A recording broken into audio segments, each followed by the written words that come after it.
Shalom semua anggota KPK yang akan berkomunitas, yang akan bersama-sama bersekutu di minggu ini. Puji Tuhan kita berjumpa lagi dan kita mau merenungkan firman Tuhan sejenak.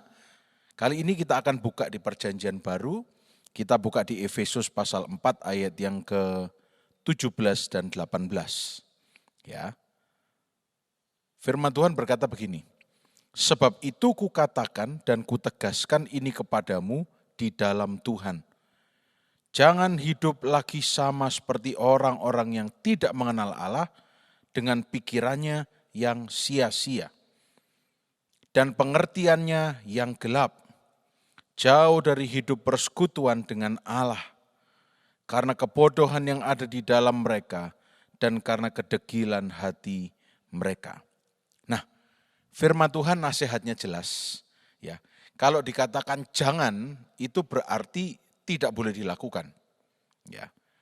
Berarti firman Tuhan berkata bahwa kita tidak boleh lagi hidup sama seperti orang-orang yang tidak mengenal Allah.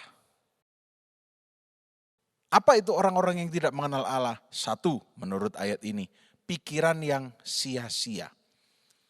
Kalau saudara tanya apa itu pikiran sia-sia? Ya pikiran yang tidak sesuai dengan apa yang Tuhan Yesus ajarkan untuk kita pikirkan. Semua yang baik, semua yang mulia, semua yang sedap didengar, semua itu yang harus kita pikirkan. Dan kalau itu bukan sesuatu yang mulia, sesuatu yang baik, berarti itu pikiran yang sia-sia. Pikiran sia-sia ini juga termasuk kekhawatiran akan masa lalu, atau juga kekhawatiran akan hari esok. Semua ini sia-sia. Dan firman Tuhan bilang, jangan pikirkan pikiran yang sia-sia. Jangan hidup lagi sama seperti orang yang tidak mengenal Allah. Selain pikiran yang sia-sia, ini juga berikutnya, pengertiannya yang gelap. Nah, pengertiannya yang gelap ini sama artinya dengan tidak mengerti. Ya, kelihatannya mengerti tapi ternyata tidak mengerti tentang Tuhan. Tidak mengenal siapa Tuhan. Karena apa? Jauh dari hidup persekutuan dengan Allah. Nah oleh sebab itu saudara, setiap saudara bersekutu di KPK, terus bersekutu, saling menguatkan, saling mendoakan. Saling menguatkan, saling mendoakan. Ya, Tuhan Yesus itu senang kalau kita berkumpul, ya, saling menguatkan, saling berbagi kesaksian, mendoakan, itu yang Tuhan inginkan.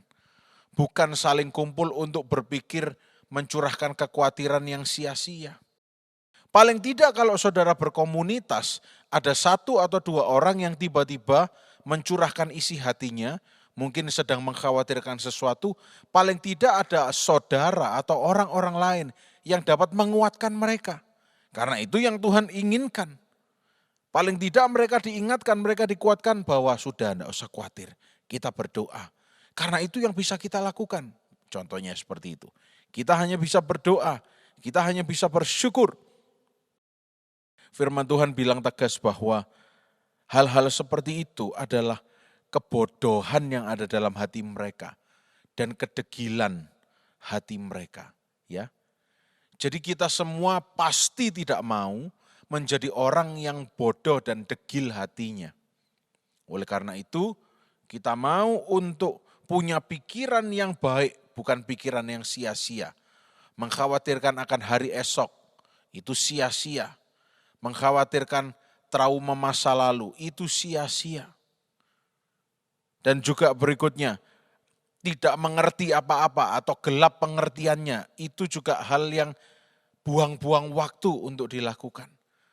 Seolah-olah kita menjadi Tuhan atas diri kita sendiri dengan memvonis hidup kita, pasti seperti ini, pasti seperti itu. Itu bukan hal yang alkitabiah yang sesuai firman, tidak.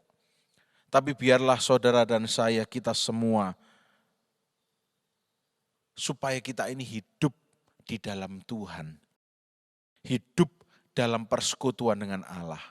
Inilah tema pada minggu ini. Hidup dalam persekutuan dengan Allah. bersekutu senantiasa. Bangun pagi bersekutu.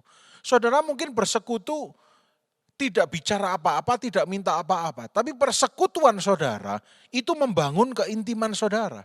Dan semakin saudara intim, saudara akan semakin peka. Ya. Oh Tuhan maunya seperti ini. Saya tahu karena saya sudah kenal Tuhan saya. Saudara akan dapat hint, dapat petunjuk. Karena saudara intim dengan Tuhan. Oleh karena itu, selamat berkomunitas. Terus bersekutu dengan Allah. Bukan hanya di KPK masing-masing nanti. Tapi saya juga dorong setiap anggota KPK di minggu ini tingkatkan persekutuan pribadi dengan Allah. Di rumah, ya, renungkan firman, berdoa, tingkatkan lagi, terus tingkatkan. Karena God of Wonders akan melakukan perkara-perkara yang ajaib dalam kehidupan saudara dan saya. Puji nama Tuhan, selamat KPK, selamat berkomunitas, Tuhan Yesus memberkati.